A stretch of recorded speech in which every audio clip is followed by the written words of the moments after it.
In this B. Wordsworth summary, we will go over the events that take place in the story. The story begins with the description of three beggars visiting the house of the young narrator in Miguel Street. A dhoti-clad Indian who came looking for rice, an old woman who wanted a cent, and a blind man led by a boy who wanted a penny.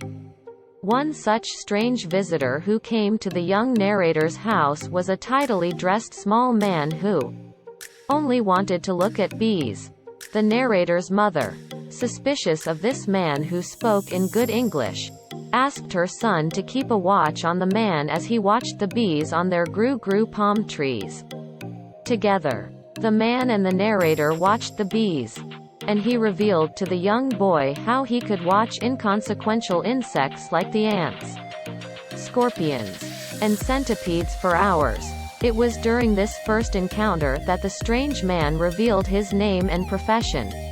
His name was B. Wordsworth, and he was a poet. The B in his name stood for black, and he claimed that he was the brother of the white Wordsworth, the actual poet. And just like William Wordsworth, even he had the poet's sensitivity to tear up while watching a beautiful flower. When the boy asked B. Wordsworth why he cried, he replied saying that it's because he was a poet and poets cry for everything. Then he later added that he thought the boy was a poet too. And like all other poets, even he would understand the overwhelming desire to tear up for everything when he grew up. Then B. Wordsworth asked the narrator if he wished to buy his poem on mothers for 4 cents. The boy asked his mother, who rudely asked the poet to go away from his yard. The boy then says to the poet that his mother does not have 4 cents. B. Wordsworth takes this rejection in his stride quite gracefully, calling it the poet's tragedy.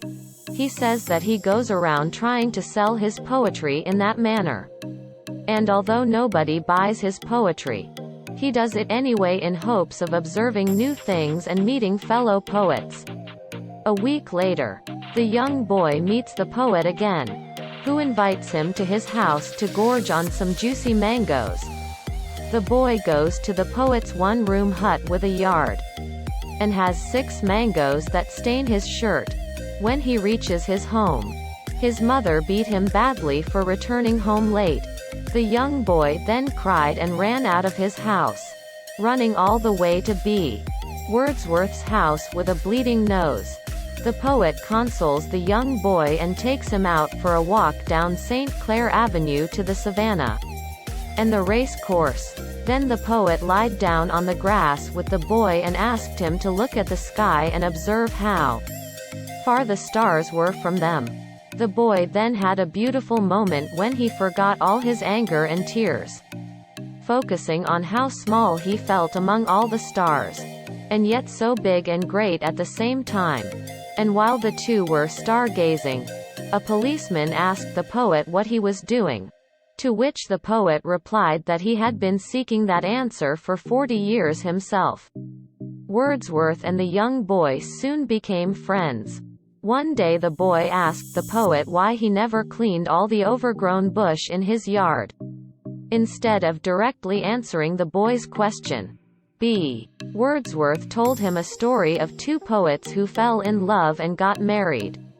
The man loved words, and the woman loved grass, flowers, and trees. The woman got pregnant, but the child was never born, for the woman died before she could bring the baby into the world. Grief struck. The man decided to never touch his late wife's garden, which grew high and wild. The poet and the boy together went for many walks to the botanical gardens and the rock gardens, climbing the Chancellor Hall in the late afternoon to watch the sunset. B. Wordsworth did everything as if he were doing it for the first time, and his excitement made the world an exciting place for the boy. One day B. Wordsworth revealed to the boy his secret. He was writing the greatest poem of all time, an endeavor that would take him many years, for he only wrote a line every month. Each line would carry the distilled essence of the whole month. such that the complete poem, which would be finished in 22 more years, would speak to all humanity.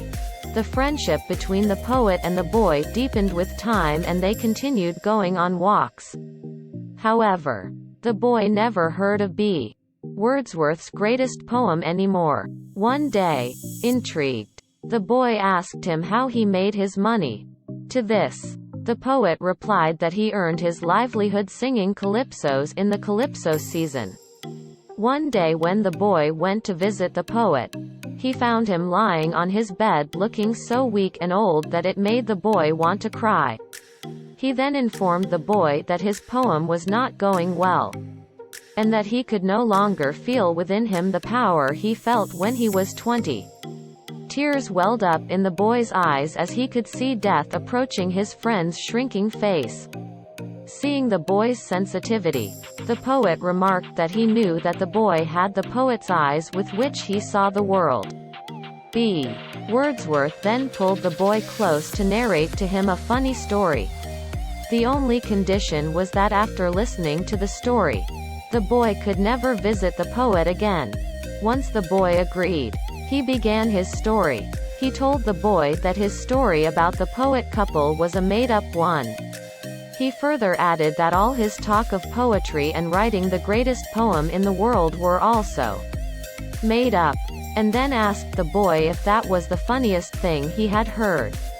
The young boy ran home crying, like a poet. And a year after, when he went to Alberto Street, where the poet's house used to be, he found in his hut's place a big 2-storied building. The yard with its green trees were gone and there was concrete everywhere. It was almost as if B. Wordsworth had never existed.